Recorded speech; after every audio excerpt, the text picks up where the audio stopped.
So question number 1 everyday science का।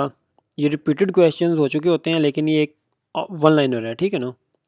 The solids in which atoms ions और molecules have regular arrangement crystalline solids that is sodium chloride, diamond, copper.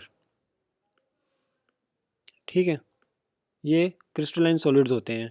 The solids in which atoms ions और molecules have irregular arrangement amorphous solids that is glass, plastic, rubber etcetera.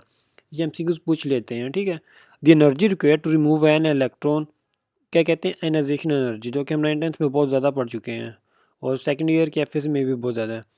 The released when electron is added to an atom, इसे कहते हैं electron affinity.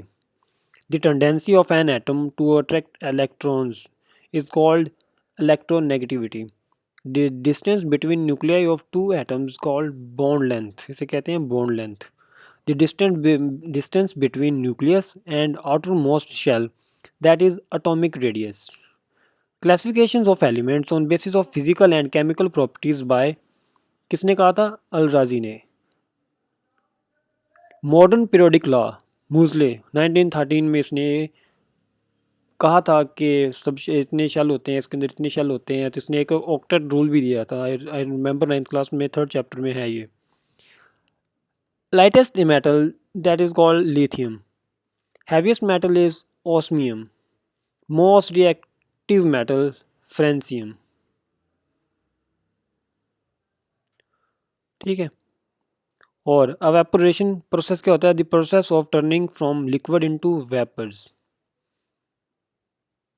Condensation क्या होता है, process of turning from vapours to liquid, इसे कहते हैं condensation. Sublimation कहते हैं transition of a substance directly from the solid phase to the gas phase.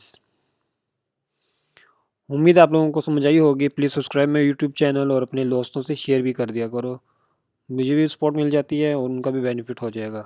अपना ख्याल रखिएगा। अगर आपको कोई सवाल हो तो आप मेरी इंस्टा बायो पे आ सकते हो। Thank you so much.